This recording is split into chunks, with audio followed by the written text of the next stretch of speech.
Welcome to Book Crew. We are on KCCC 9:30 a.m. in New Mexico on Mondays at noon. We're available on YouTube under the Task Force Geek banner, and by the time you hear this, we'll be on every major podcast aggregator out there. I am writer and marketing Jedi Dirk Hooper, and I'm joined as always by author and editor Beth A. Freely. How are you doing, Beth? I'm doing good, and Peanut Butter decided to join us for this one today.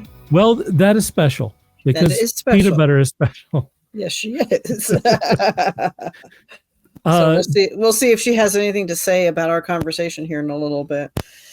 We didn't even talk about what we were going to discuss here in our little intro section. I have something to add, but is there anything that you'd like to say first? No, go for it. What you got? Okay, well, I got a branding tip, and it's one thing that I noticed while I was digging around and looking through. I mentioned Blue Sky again because I've been trying to build my own following on Blue Sky, and I talked to a lot of mostly erotic authors and stuff. And one of the things that I noticed is that some authors, like, for example, use the name John Smith, and then in another place they use the name John Q. Smith, and then in another place they use J.Q. Smith. And, that becomes very confusing to people. So what you want to do is whatever your name is on the book, that has to be your name everywhere else. Everywhere where you place your name, if you want to do proper branding, it can't be slightly different everywhere. It has to be exactly the same everywhere, because it's hard enough as it is to get attention and to get people to follow you and know who you are. Your name is the most, they're two of the most important things that you own, and you own exclusively. The first thing is your name, so you got to get your name right. And the second thing is your face. No one else has your face. Thank goodness. For better or for worse, you're stuck with that. So, that's the things that are very important to your branding. So just my advice is to clean up your names out there. If you've got variations of them, certainly in social media, certainly on your website, but match it to whatever you have on people's, whatever you have on your book. That's what you want it to be, because you want people to, if they see you on X or Blue Sky or wherever, you want them to be able to go and search for you and find exactly who you are. So my mom told me when I was a kid to always use your middle name or to use your middle initial, because you didn't know if there was another person out there with it. And so, when I first published Behind the Acidorian Gray 20 years ago, it was published under Beth A. Carpenter. And believe it or not, there was another Beth A. Carpenter out there. Yeah. Same middle name, same spelling, same whole 9 yards. She was an author in Florida. So when I got divorced, that's when I went with Beth A. Freely, Freely being my maiden name.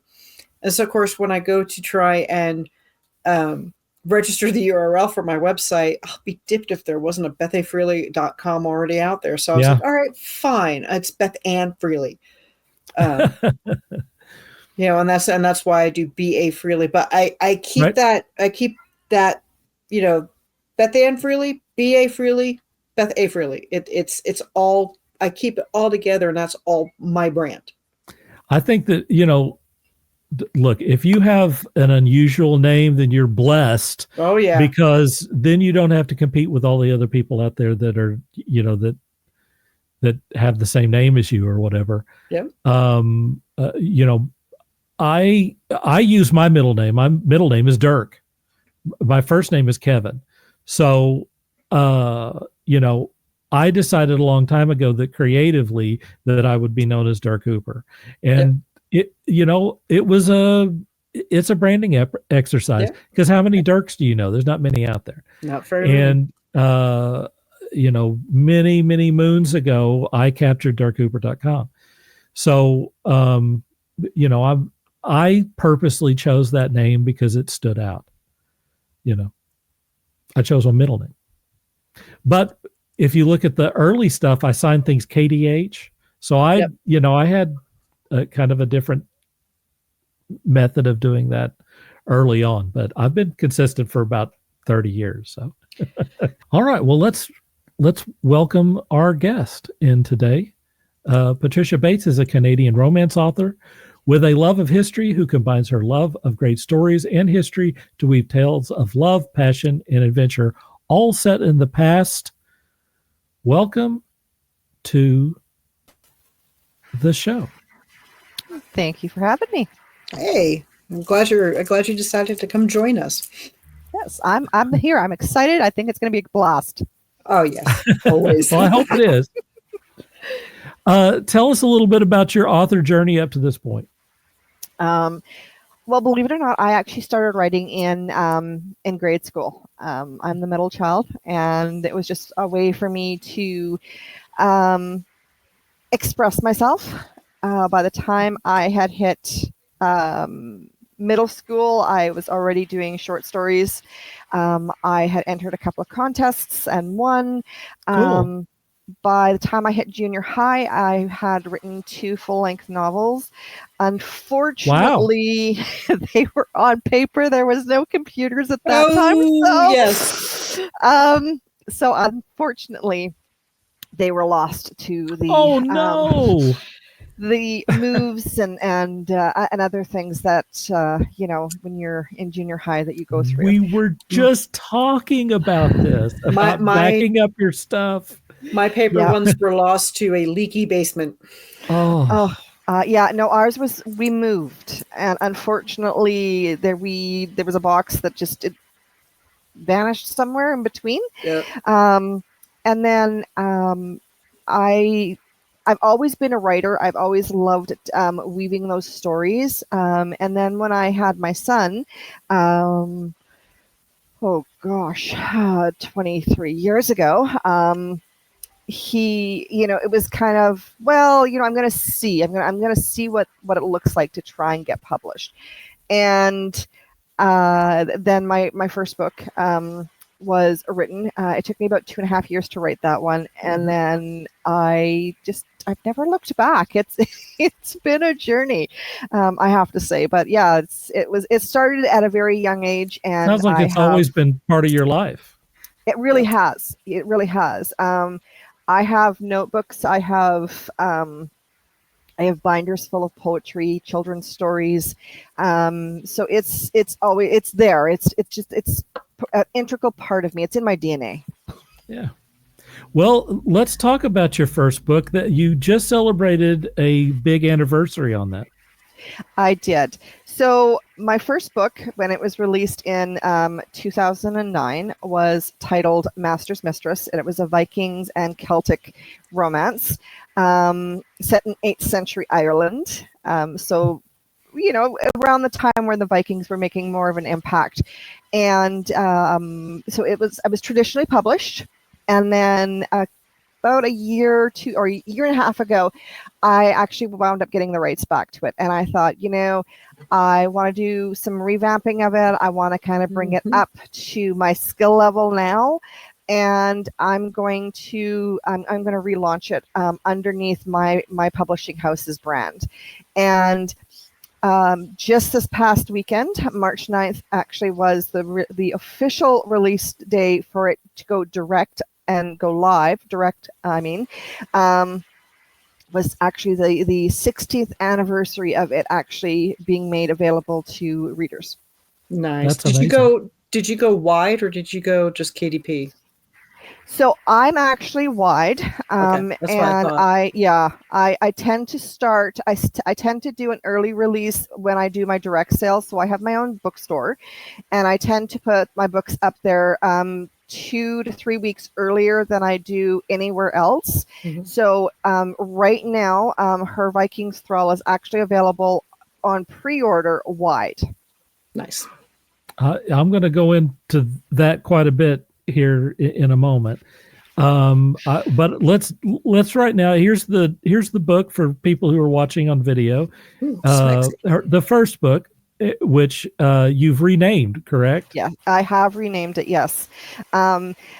I was doing a little bit of market research when I was planning to do the relaunch, and I thought, as much as Masters Mistresses sings, especially to me, because I'm so familiar with it, I'm so used to it, it just didn't have the same play on words, the same vibe that I was going for, that was more in today's market. So I definitely took a little bit of research, and I started looking at some of the other top sellers, and I'm like, let's play around with this, and I renamed it Her Viking's Thrall. Yeah, very cool. Tell us about it. What is it about? So Her Viking's Thrall is the story of Michael and Amoda. And Michael is a Viking prince. He's actually the youngest of his family, and he was granted property in Ireland as a way to get him out of the door, because him and his eldest brother, there is a very bitter betrayal that has happened between them. So there's no love lost between them at all. And Amoda is a slave girl who ultimately she was a child when she was enslaved, and she was brought up to be Michael's oldest brother's thrall, his slave.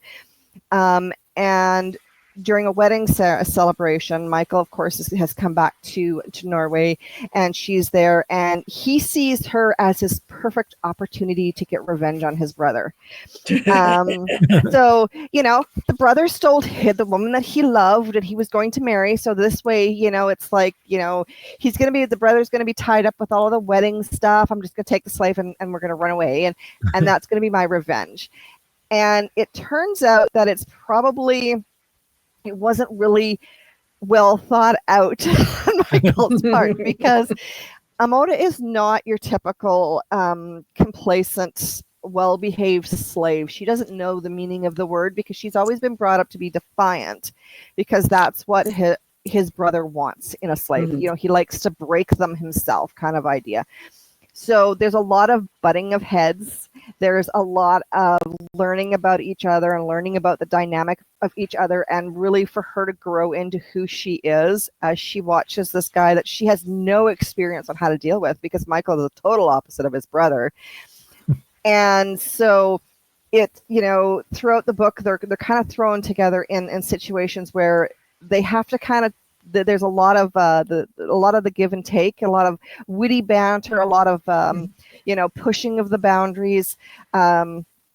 It's got some really great battle scenes in there for those who like the action, and towards the end we kind of get an idea of who Amoda was before she was enslaved, and we kind of get to see how Michael responds to who she is and who she's supposed to have been, and why she was taken as a slave, which is a huge kind of aha moment for readers, because there's a lot of backstory there that's hinted throughout, but it's not until we get to the last third of the book that we really kind of figure out who she was before she was a slave, and why it was so important for them to take her, because she's the only survivor of the attack. Very cool. Nice. I like that. Tell us about Her Mistaken Groom. So Her Mistaken Groom is, I am a huge fan of Irish and Scottish culture and history. And Her Mistaken Groom is actually the first book in a 5-book series called The Kidnapped Grooms. And I took the kidnapped bride trope and I kind of turned it on its head. And it's actually the grooms that get kidnapped. I like that. Yes. And in Her Mistaken Groom, it's set during the First War of Independence in Scotland. So we're talking Robert the Bruce, William Wallace, that era. And we meet Callum, and he is a new chieftain of the MacGregor clan. And so he's trying to shore up all the support that he possibly can, because he knows that the English are marching into Scotland. He knows that there's risks. He knows that they are at war, and he's trying to protect his people as best as he can.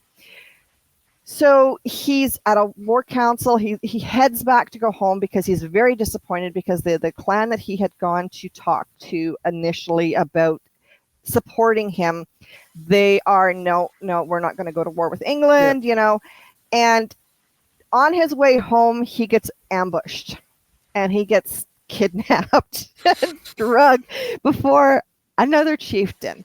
Now, he does not realize at the time, but the chieftain that he's in front of, he knows that this guy is his blood enemy. This is, you know, if he were, we just need to kill each other is where they're at. And he doesn't understand why he's been brought before him. But it all sounds about right. Sounds about right for a good, you know, historical Scottish novel. Yes. Yep. And then he doesn't really realize, and then all of a sudden it starts to become clear because he meets Elizabeth, the heroine, who is literally almost dragged in front of him. And, you know, we've all heard of the shotgun weddings. Yep. Well, this is a sword point wedding. And so they are forced to wed. It's basically she is being accused of embarrassing and humiliating her clan, and they just want to get rid of her and get her out and be gone with her because they see her as a risk. And so they marry her off to Callum. And Callum's like looking around going, oh, okay, what's going on? And then it clicks and he's like, oh my God, I cannot believe how stupid this guy is. He has just given me the ability to destroy his entire clan. Yep. He's wed me to his daughter, right? And so they have to kind of come to terms with each other because in her mind, she's, you know, it's the typical, okay, he's my husband. We've got to consummate this marriage. I've got to provide him with an heir. I've got to fit in, but I don't know who he is. And as we go through it, they really kind of find a way to become a family, and it really kind of shows the difference between her family and his mentality, because her family, her brother he's a jerk. He's just period. He's just a jerk. He's used her as a bartering chip, and unfortunately that alliance is dependent upon her being given to this other guy, and there's huge mess, and it winds up culminating in Callum actually taking over the clan peacefully, because the clan members are just suddenly flooding into his lands begging for mercy and begging for protection, because all of a sudden they see that there's everything that they thought that they were protected from is not being done. There's no protection, there's no nothing. And so Callum kind of has to step up to the plate and go, you know, I've got the daughter of my enemy, but she's not my enemy, and her people are not my enemy, and I can just take and bring them all in. They swear fealty to me. I've destroyed the clan. It's no more. I have power. I've got these, you know, I've got skilled men that will fight for me. And it really is a test of their connection and their willingness to work together, even though they butt heads like crazy, because of course it's difference of opinion. And so they wind up finding themselves in a position of, she's mine. Don't touch her. You touch her, I'm going to burn down Scotland. I don't care. This is mine. She's mine. She holds my heart. She's mine. That's it. No, nothing else. That's my fiery lassie, and you better keep your fingers off her. Yes, or you'll be fingerless. You'll be fingerless. And so so it's first in series. Each book in that series is a standalone. So I mean, you can read them. You can pick up book 3 and you're not going to lose where it is in the series. But it is all tied into the First War of Independence, and I really rely on bringing that time in history, the clothing, the culture, all of that forward into the books. Hey, I had ancestors that fought on the side of Robert the Bruce and William Wallace during that. So yeah, that's totally in my wheelhouse as far as reading goes. It's a lot of fun. I found it's been a lot of fun to do the research. It's been a lot of fun to try and figure out which clan is connected to which clan, which is allies, because sometimes you could have blood enemies, and it was over something as silly as, you know, an insult. But at the same time, you know, their honor dictates that they behave in a certain way. And so the Highlanders were very, very different than the Lowlanders, or the Scottish that were on the border, who were more exposed to the English culture. So it was a lot of fun. I had a lot of fun doing the research for it. Very cool. Well, you were a traditional author and then you went indie. Yes. Can you tell us why you made that decision and what did you learn along the way? So I started off as traditional. And then about 2013, 2014, I decided I'm a bit of a control freak. Yeah, right. And I wanted to have a little bit more control of what I was doing, what I was putting out, what I was writing.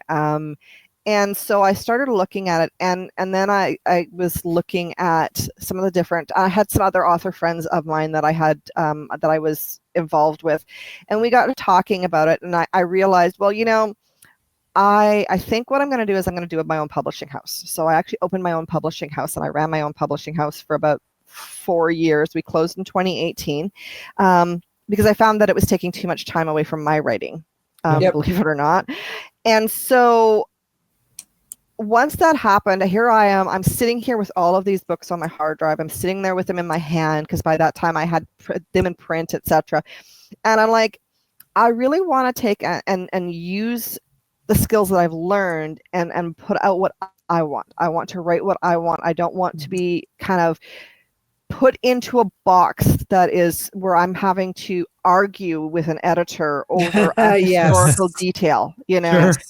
Sure. And so shout out to all of the editors. I mean, you guys are great, but you know, I distinctly remember I had a conversation with one editor. We were talking about a slang in a book that I had written, and it was set in the in the late 17th century in France, and there was, you know, we had connections to Australia and sailors, and I had done a lot of research, and some of the slang that I had come up with that I had put into the book, they wanted me to take out because they said that nobody would understand what it meant. Like, and I'm like, but it's needed because it lends to the credibility of the period. And we had a bit of a go around, and ultimately I had to give in because, you know, it's at that time I was strictly traditional. I didn't have the idea of going indie at that point, and so I gave in. But then once I closed my publishing house down, I'm like, you know what? Hey, I can put in, you know, the conversation about the guy's horn if I want to, and they're going to all the slang you want. Yep. Yeah, right. Yep. And so I started doing that, and the first book that I actually wrote that was indie was Chains of Rome, which is not a historical romance; it's historical fiction, but it's gladiators. And so I went back and I'm doing my research on that, and it was just so liberating, and it was just so much less stressful because even though I still had to deal with the editing and having those conversations, I didn't feel like I was being put into a box and being told, no, you have to write it this way, because otherwise it's just not going to make any sense. And I'm Canadian, so sometimes, you know, when I'm writing something that isn't historical, I use a lot of Canadianisms. Yep. Very, very frustrating when you are writing a story set in Canada as a Canadian author and you're being told, no, you can't use that word because no one's going to, it's like, you know, so right there with you, sister. So I ran into something similar, and it's why I decided after my publisher closed in 2019, I was not pitching out to another one. In 2006, when I pitched my second book to my traditional publisher, it's a story about twin sisters. And the story doesn't work if you diminish the role of one of the sisters. And I had an editor say, well, you have to. Otherwise, it's not going to fit in, you know, the little romance box. And my co-author and I, we dug our heels in for 9 years. Oh my God. we said, no, we're not changing the story. If we change the story, it doesn't work. And when I approached the president at the publishing house in 2015 and said, hey, I said, we're really thinking about going indie with this book. He said, let me read it. He was not aware of the conversation I had had with the editor. The editor had left at that point. And I told him what she had said, and he read the book, and he said, there's not a dang thing wrong with this book. He goes, she was just being fussy.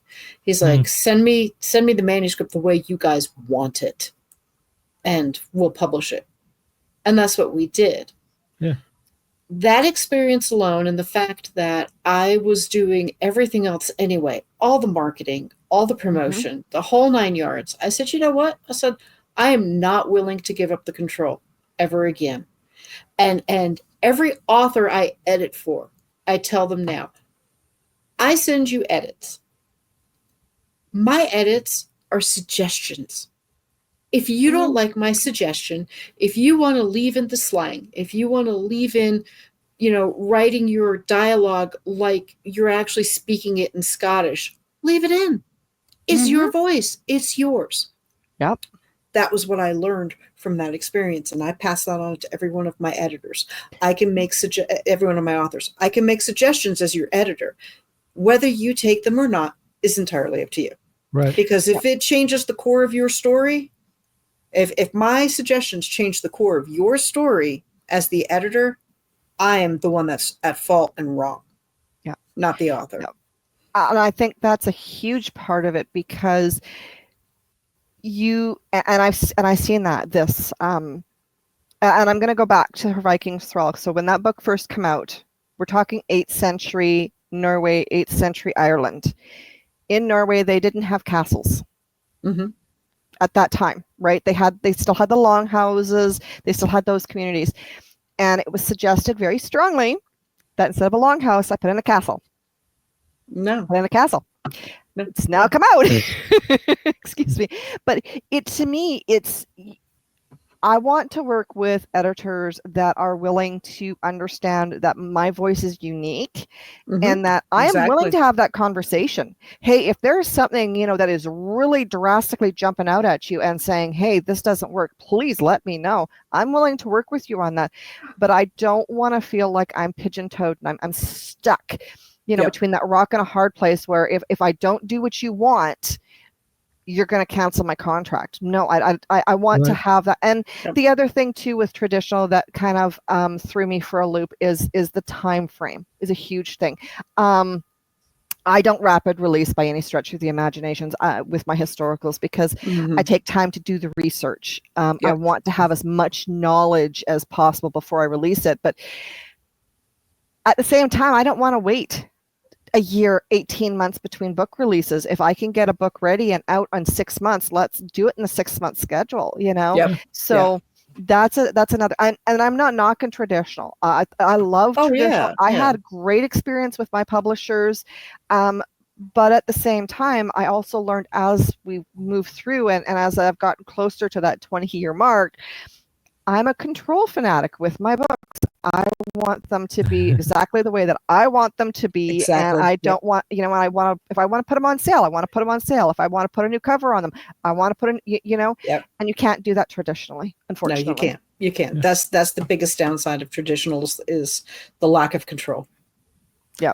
And the misconception that you as an author don't have to demarket is something that I see a lot of, especially with new authors with traditional. They're like, "Oh no, the publisher will do all of that." That's a fantasy. Listen, I'm reading a book called Wide for the Wind right now, and they go through the whole litany of stuff the fact that if you're Stephen King, you have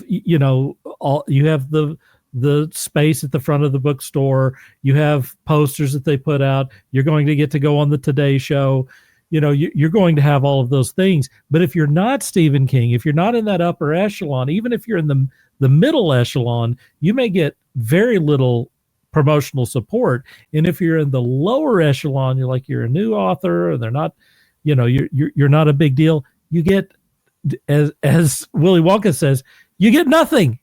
You get nothing. Yep. And it's true. And it is. It's up to you, which is why publishers are now reaching out to people who already have a following or who are celebrities who again have a following, because the publishers are actually no longer even capable of generating a lot of interest for your traditionally published book. They need your help. That is a complete fantasy. That you're going to go on the big book tour, and you're going to get on all of the all of the big television shows, and all you're going to go on Joe Rogan's podcast or whatever. I mean, none of that's going to happen. No. Yeah. If you want to get unless there, you do it. Yeah, you have to do it. Do it. You have to do it. And I think too, part of the misconception is that they have the publishers have these big marketing, but the reality is that they're not just they're not promoting one author. They're promoting their entire brand, their entire house. They don't have the time, the resources, or the capacity to focus on one, unless it's it's like someone like E.L. James, where they're instantly making millions of dollars. Sure. Yeah, they put their money. They put the money where they know it's going to produce something. Unfortunately. Yeah. Let me. I have to ask you this question because it's actually 3 questions. So you publish ebooks on your site directly to the public, which I think is no one else that we've talked to so far has done that, and I'm fascinated with it. How tough was that to set up? How is it doing? I got 3 questions. And do you have any advice for other authors who are interested in offering something similar? So I use WordPress. It is a massive beast. It is a workhorse. I love I love it. And WooCommerce is the plugin that I use to sell my books. Sure. In setting it up, I mean, you can set it up honestly. Getting everything activated and put into place, you can do it in a day, honestly. To actually get it to where you want it to be for design-wise, I mean, it is going to take a little bit of time. But there are a lot of resources out there. There's a lot of amazing plugins. There's a lot of, I've got one right now that I use that is absolutely fantastic because it actually it's designed specifically for authors creates a bookshelf. It looks like a bookstore. Fabulous. What's this plugin? It's called RW Books. I will get you a link for it. It's absolutely fantastic. I bought the license for it. I can use it on all any site I want to. Right. But you don't need to have it set up as a bookstore. Like you could actually use it to direct to your readers to wherever if you don't want to. But again, if you're interested in doing it, to me, WordPress, that's a workhorse. It's got the oomph behind it to successfully deliver your books. There's it works within the capacity of your skill. So it's a plug and play. You're not having to do any coding or anything like that. You can set up your taxes. You can set up your VATs. You can set up pre-orders. You can do all of that for a very, very low cost. Right. Whereas, some of the other ones, I know Shopify is really good. There's a new one on the market. They set everything up for you. I haven't tried them yet, so I can't speak to how good they are, but there are others out there. I love WordPress because again, it's plug and play. It's super easy. I can set it up and when I go in to put in a new book, it takes me 15 minutes.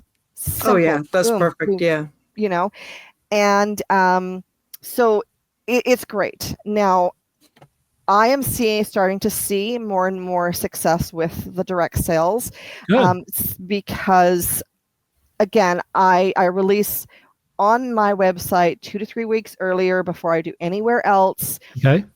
I also discount my books on my website. So if you're going to Amazon, for example, and you're looking to buy her Vikings Thrall, you're going to pay $4.99 on Amazon. You're going to. That is what my price is on Amazon, Kobo, Smashwords, Apple, wherever. It's $4.99 US. Whereas on my website, you're actually saving 25%. right off the bat because it's marked down to $3.99. Yeah. Yep. And so, and then of course I can control coupons. I can control if I want to put up a sale, if I want to do any of that. Right. So in that sense, I find that it's definitely doing very well. I just I was just in there this afternoon doing some freshening up and just double checking on things. I sold like 4 books yesterday. That's great. That's awesome. Yeah. Yeah. That's great. Yeah. So I was like, I'd say that's a success. That's a success story. For sure. For anyone who's actually looking at doing direct, I would say go for it. Because the pros are you get access to the person who's buying it. You're getting access to their information, their email, right? Yeah. You're controlling the pricing. So not only are you controlling your pricing, but you're also making more money. So my book on my site is $3.99. My book on Amazon is $4.99. But you know what? I'm getting the same amount of money. Yeah, right? on both sides. On both sides, even though the one is higher priced. You can create a relationship with your readers because you're getting all of the information about them. You're learning about them, and there's not a firewall up there to say, you have no idea. Amazon, you don't know who is buying your books. Yeah, exactly. Whereas with your own site, you're going to learn some of the details about that person, their buying habits, what they like, what they don't like. What is working for sales, what is working for your blurbs, your covers, those sorts of things. And the nice thing with direct sales on your own website is you can actually set it up so that whether it's print, audio, ebook, it's all there in one spot. They can download, but you can offer exclusives on your website that you can't anywhere else. Yeah. And I highly recommend it. I started about a year ago doing the direct sales. It is a slow uphill battle because you have to build that credibility because you are competing with Amazon and Kobo and these other places. But as you go, you learn, and with each step that you take, the more you learn, the better you can situate yourself and your books and really tailor how you communicate with your readers and offer them special bonuses and stuff that's on that website that really draws them in. And it's great too because with your own website, your own store, you're also giving them the option for signing up for your newsletters, clubs, book clubs, all of those things. And you can set it up and you can do all of your bookings for your author readings, classes, anything you want to do. It's right there. It's in one spot. Yep. All right. Well, we got to wrap it up now. We're getting close to the wire. Tell everyone where they can find you on your website and on Facebook, please. Awesome. Well, you can find me on my website. It is sultryreads.com is the bookstore. Sultry Reads is my publishing house. It's not open to anyone, although we do have a number of authors on there. They're all me. I get that. I get that. You can reach out to me on Facebook. I am at facebook.com, romance author. I have my own reader group, the Patricia Bates Highlanders. So you can find me in there. You can sign up for my newsletter as well. I actually have a freebie that I'm offering for historical lovers for my newsletter. And I am on TikTok. I'm still learning TikTok, so I'm not as active on there as I probably should be, but we'll get there eventually one day. So by all means, and I love to hear from readers. So just reach out. All right. Beth, I'm going to take us home if that's okay. Go for it. Running the deal. Before we go, I want to say that Beth is offering editing and book trailer services, and I'm offering author branding and social media management at the Muses Funhouse. Check out the website below or contact us at the email addresses that are running. That's it. Thanks to our guest, Patricia Bates. For Beth A. Freely, I'm Dirk Hooper saying, dream hard. Thank you so much.